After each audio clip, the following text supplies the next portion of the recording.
welcome to BW Hotwires. We have with us Ms. Lawrence Montanari, VP, Transportation and Mobility, Dassault Systems. Thank you so much for your time for BW Business World, ma'am. Thank you. Thank you so much to invite me. Nice to meet you. Yeah. And we also have with us Mr. Sri Harsha. He's the India Marketing Head of Dassault Systems India. How important is the Indian market now in mobility and transportation post-COVID, especially post-COVID? Is mobility and transportation as exciting as it was pre-COVID? So it's very important. The situation at this moment in post-COVID is very important for two reasons. The first one, so the production shut down very strongly. So if we understand the situation, so we lost a lot of production cars, so more than around 15 million units production loss worldwide. So it's very important because it's more than the production of a company such as Toyota, for example. So it's very important numbers. In India, if we consider the numbers, it's the production loss shut down 1.5 million units. So it's very important also, but the lockdown was global. So the point very important at this moment is to recover and to resist and survive for all the manufacturers, all their suppliers, in order to recover an industry able to provide mobility for the consumer. The second point is the customer. We want to change the way to use mobility. We don't want to use public transport at this moment because we are not confident with all the COVID and the public transport. So the people want to use more personal car, personal mobilities, two or three wheelers. So we think that there will be some changes on the landscape of the mobility. You just said, personal mobility is picking up. So do we see a declining trend of shared mobility going forward? Is personal mobility going up? Will it be accessible in your view? If not, do you see that as a challenge? So we don't know if the public transportation will continue to decrease. The public transportation usage will continue to decrease. We don't know at this moment. It's too early to understand the new way of mobility. But what is sure is everybody in the planet wants to have a more affordable and sustainable mobility. And the new generation of people, the Gen Z, that we call Gen Z, wants a non-demand mobility. So they want to change, to adapt their mobility to what is the best practical, the best affordable, and the best sustainable. So that's why maybe the COVID impact is to challenge the mobility, the way to get the mobility, and to enable the new mobilities. Okay. So can you tell us some of the solutions which you're betting big on, which you've developed, which will find its place, which will find its way in Indian market, especially in transportation and mobility, which you are heading? If you can run us through it, and will that be a game changer? So the game changer changed the landscape, and it's very important to consider them as a new player, and they change the way to do cars. So I can explain three examples, and they are very important examples. The first one, for example, of course, is Tesla. It's a game changer because they don't consider a car, they don't consider to produce and sell cars, they consider the total, the global ecosystem with the energy, the car, and the usage.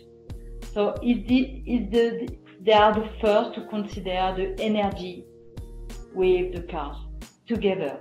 It's one example, and it changed the deal. The second example we can explain and share with you is Canoo.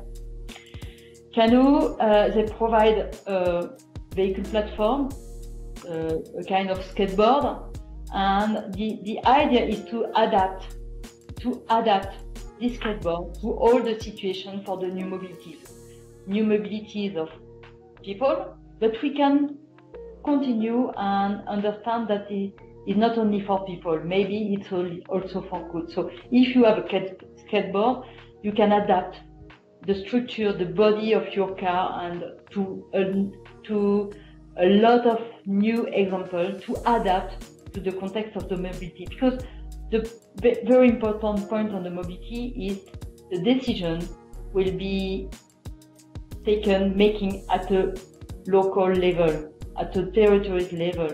So that's very important for the OEM. There is a big impact. So they have to adapt to the territory's rules, regulations. It's very important. Another example is Lightyear. It's one of our customers, and they design a car with the sustainability objectives. So it's a power solar car, and they think that the energy of the solar power is very important for the new generation of cars. Okay. When it comes to the Indian automotive market, there are a lot of disruptive trends happening. Like we are moving from BS4 to BS6. Like we are leapfrogging from BS4 to BS6. So I mean, the government is talking about e-mobility. I mean, electric mobility is gaining a lot of traction over here. And also, I mean, going forward, I mean, CAFE norms would be applicable. Safety norms are already finding place. So how do you view these disruptive trends, and how are you going to, I mean, address those, I mean, disruptive trends? How Dassault Systems is going to address those trends? Yes, we see the shift in India. We really see, even if I'm in France, I come to travel, I see the shift in India with the new regulations and how to decrease the pollutants emission, the particles, also how to decrease all coming from the mobility, the cars and the trucks. So we see the shift to the EV in India, and it's very important because we have solutions to help our customer to be more performant and more productive in the EV development. So they have to invest in R&D, they have to invest to the total ecosystem, so from the batteries to the cars, to the recycling of the cars tomorrow, but we have solutions to help them to do that and to help them to go faster in the market and to be, so what is important is the customer as the customer of the new mobility, they must have the choice if they want a car, or two-wheelers or three-wheelers, because two and three-wheelers, there is a big increase in India. So of course, an EV. So the government is helping the EV adoption. It's a good way for better sustainable mobility. Okay. And over the last few months, I mean, a lot of, we are going contactless. Like whether it comes to dealership, it's about augmented reality, virtual reality and all. And whether it's about, buying finance solutions and all. So we are, thanks to COVID, those, digital adoption is getting accelerated. And also it's about getting contactless, touchless and all, to be a bit more safe. So, I mean, do you identify any opportunities in those? Do you see any white spaces in those in the recent trends? If yes, can you tell us about it? So, do you think the dealers at the dealers level? Sorry? Is it at the dealers level? Yeah, it's across the level, from beginning to the end. Okay, so yes, of course, we see that we have a solution which is called the virtual garage. Virtual garage is how to get contact with your customer with all the materials you need to extend the cars, to extend the details of the car, to extend the cars in the context of your customer. And we see that this kind of solution is very, very helpful post-COVID.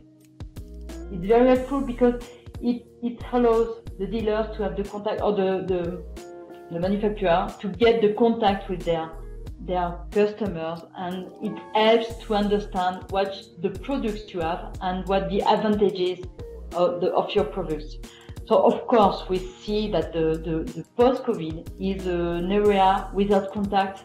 You don't want to go to the street, you don't want to a showroom to understand, to see the products. You want at first to have in your living room a contact with the products, with the goods, and the virtual garage. It's a very, very big opportunity for our customers, or for Dassault Systèmes customers. So is the trend moving away? Is your focus moving away from government and other large corporates to small sectors, medium sectors, and micro sectors, and also of late startups? If yes, what are the driving factors?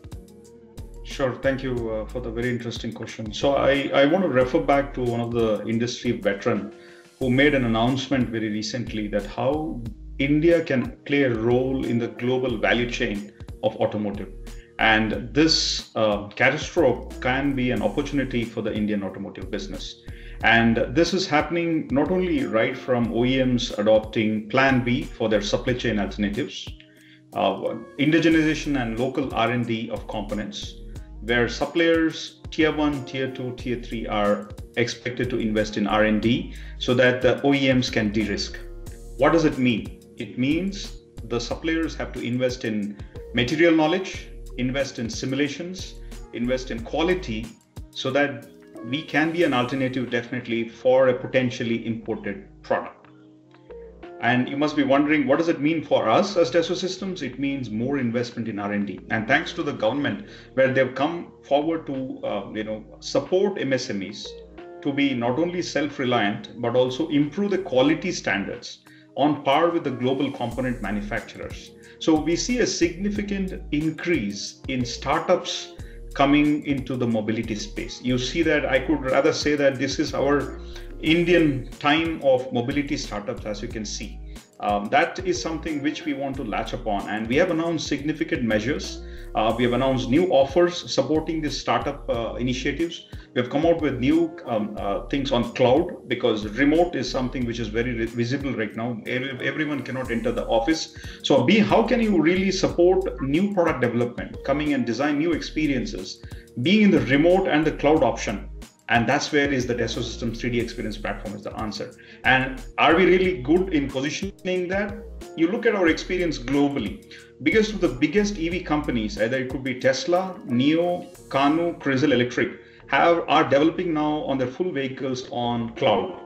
And we are bringing this technology to India right now and supporting Indian companies, tier 1 and tier 2 as well. And we are seeing already significant amount of traction. You could see, thanks to many of the press announcements, Uno Minda, Sandhar, Suprajit, we have all that names coming in, is because we see Indian suppliers are trying to be on par with European or American suppliers and not compromising their investments in NPD. And that's a big plus for us from a business standpoint of view, because we are with them in this thing. And does it mean that are we shifting from government? Not really, because to do that kind of designs and simulation, you need skilled people. And that's where we are working with the government bodies and academic institutes to make sure that they're skilling the workforce of the future, graduates coming out of the universities, to get this knowledge on the 3D Experience Platform. I hope I answered your question, Abhishek. Yes, sir. Also, as you know, job crisis is looming large in the country, especially in India. Because of COVID has further, exacerbated the situation. So, will your tech solutions lead to further elimination of jobs? If no, will it be the other way around? If it will be the other way around, if you can talk about that, what kind of skill development are you working on, which will lead to creation of more jobs rather than elimination of jobs? So can I take that question, Lawrence? Yes, you can. I just will add something after. Sure. Let me finish and then you can add on top of me. So I think your point is extremely valid. Sorry, in the Indian context only. I'm not talking about global. Definitely. So I think you brought out a very valid point with regard to the jobs. I really believe that the jobs of the future will not be the same as jobs of the past. Number one, why is because of the demand fluctuation. people need to know how is the demand changing. Number two, do we have the right data sets in hand to make those decisions? Number three, are we using automation and this new techniques so that you can really plan your capacities and your demands, and then your resource allocations are at right levels? So what does it mean is you need people with skill sets on robotics and automation, with planning, with new materials, with new way of manufacturing and design, and PhDs and scholars who are high up in the value chain with the know-how on design and development to apply this abstract knowledge into the physical product design and development, and then level up with regard to the value of the product which you are trying to sell. And this is what Lawrence was talking about, that the Indian customers demand on par now with American customer or an European customer with the product they're choosing. And that has an added pressure with regard to the quality, the deliverables, the cost. So we want in 10 lakhs, the best of the world-class product with the highest quality. And are our engineers ready for doing that? Not really. So that is exactly the skill. What we did is we are developing this aerospace and defense COE right now, and the automotive COE with Andhra Pradesh right now. And we are we recently announcing one more in the north of India in Delhi. I think as soon as this Saturday, Santanu will be able to share with you more details as such. So this model of industry, academia, and government coming together to make sure that India is not only learning from our needs, but also becoming a skill hub for the world market as well is what we're looking at. And that's where we are, being a partner of choice for the state governments and the central governments out there. Over to you, Lawrence. Yes. So I will add some experience of myself. So previously I was a project manager of an experimental car for the last mile delivery. Last mile delivery in cities, it's a big problem, big issues. A lot of the e-commerce is increasing, and we don't have enough drivers, vehicles to deliver all the goods that you can order during the night, during the morning, and during the midnight. And during this project, I used the 3D Experience platform on cloud. For my car. So the car is a Renault EasyFlex. It's a project, an experimental car. And what was very important for me, I was a project manager. What was important for me is to take the right decision in real time on the updated data.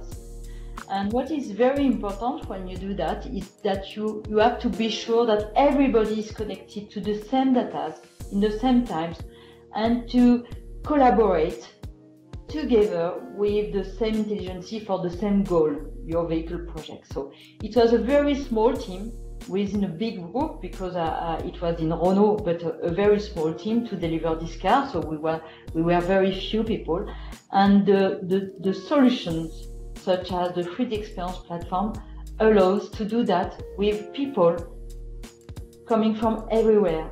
And you can work at home, you can work when you are in the suppliers, you can work when you are in your office, and you can connect all together for the same goal for your project and for the same objective, and with the same data.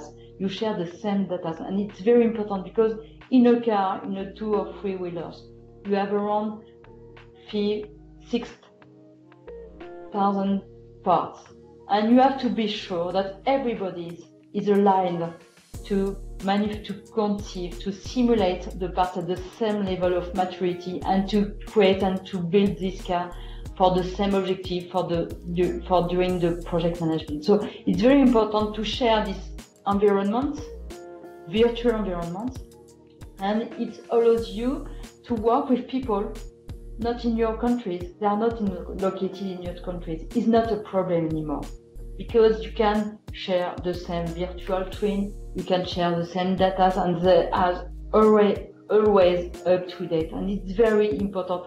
And it's a step beyond. It's a new way to do vehicle projects. And it allows you to connect with a lot of people around the world to do that. And it's the new generation of projects to answer to the new generation of mobility we have to address. I mean, there's a lot of talk about global companies moving away from China and setting up manufacturing facilities in India.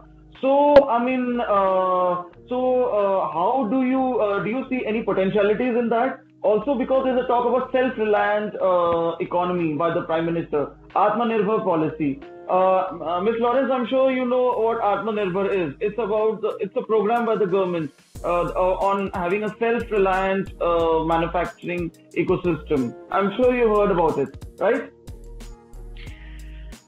It's a good question. So both the trends are happening at the same time. One, people moving away from China and setting up the manufacturing facility elsewhere, like in India, and also about the Prime Minister talking about reinforcing his manufacturing program. So how do you perceive both these trends, and how it's going to help Dassault in scaling up its operations and serve its clients in a major manner? So, at first, what is important is to focus on local design and production, because it's very important to get and to produce to get the ecosystem to design and produce locally. It's very important for the value chain, because if we want to improve the sustainability of the mobilities, we need to integrate the value chain. So that's why it's important to do that. And of course, we want opportunities, and what is important is to work together with our customer, with clients for local R&D, because our core business is to provide solutions to help our customer to develop cars, to design cars, to simulate cars without prototypes, physical prototypes, and to decrease the number of prototypes, to design safety cars, because you have to simulate crash tests and so on and so on and so on. And the second step is to help the productions, an efficient productions, manufacturing.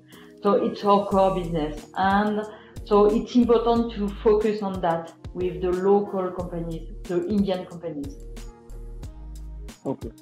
Mr. Harshashi, you want to add anything, or should I move to the next question? Yeah, I can add you 2 points actually. I think which is very question what you just said. Atmanirbhar Bharat is excellent opportunity for us to really look inwards and then make a decision to really see, are we really taking enough of the global business out there for auto component manufacturers? I'll give you one example. The global auto component manufacturing business is roughly around $1.8 trillion US.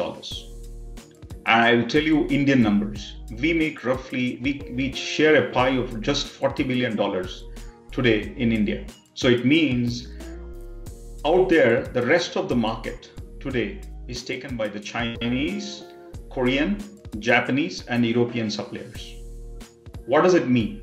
It means it's a huge opportunity out there for Indian suppliers if they are able to level up the quality and build those partnerships, not short-term contracts, but partnerships for the long term, for 5, 10, 15 years, to work and increase the value which they provide onto the product, and then work with the OEM in the infotainment, in the active and passive safety, in the autonomous, in the EV technology, so that our value addition is just not cost as a benefit, but the value we bring in from an R&D as a benefit is where we are looking at Indian companies are evolving. I mean, the classic example you know very well is Motherson Sumi. Look at the way they're doing inorganic acquisitions, very particular in a specific market, not from a supplier market perspective, but also technology level acquisitions as well. You will see more consolidation in the Indian market as well, both in the OEM and the supplier space. And we are actually very agnostic with regard to any market.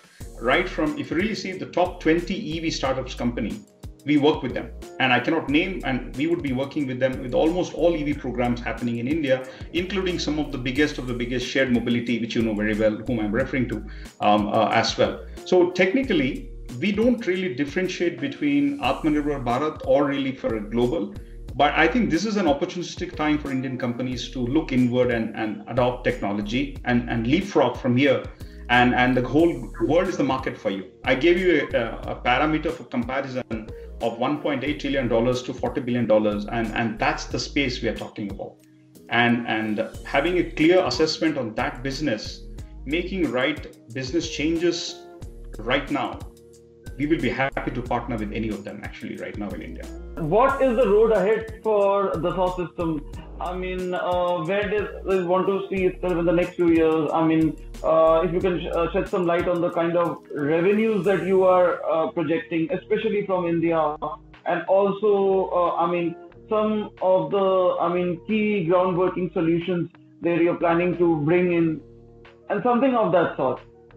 So we have an ambition. We have an ambition for India. We have an ambition to accompany all the new mobility projects with our solution, in order to be more performant, in order to introduce the simulations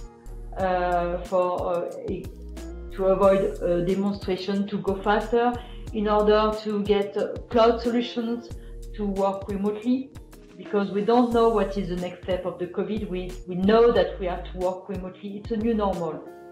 So our solutions are doing that very well, and we have some feedback from our customer.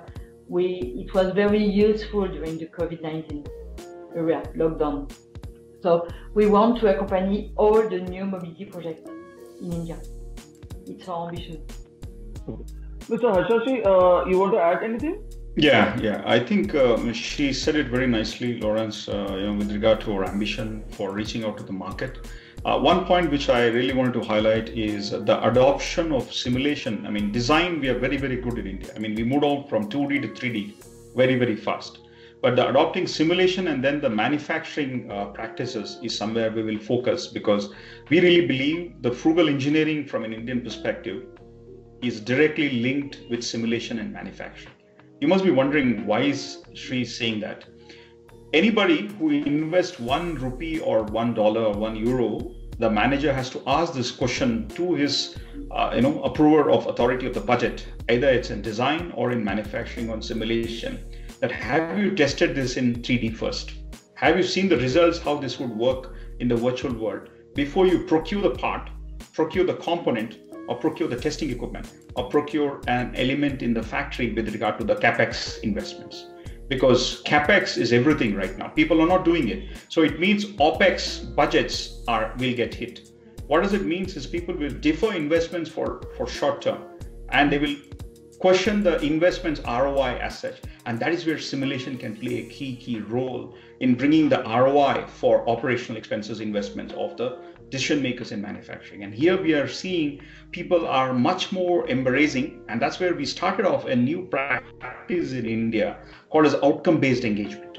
What does it mean is we are working with clients saying that you tell us what outcomes which you want to get out of a technology investments. How do you view the Indo-French relations, and how do you plan to leverage on that? So for me, it's normal. It's normal. We have a lot of companies, not only in France, not only in VZ, but we have in India. And previously, I worked with Romans, Korean, India. In Renault, I work with a lot of people all over the world. I manage a team with people from Korea, Romania, India, Argentina, Brazil, and of course France. But for me, it's normal. It's normal to be global, and it's normal to work with a lot of locations together and to provide the best we can provide for our customer. Okay. So I'll just give the final remarks. Thank you, Ms. Lawrence, for giving so much insight about Dassault Systems. Thank you, Mr. Harsha Sri. It was an honor interacting with both of you. We wish you all the best.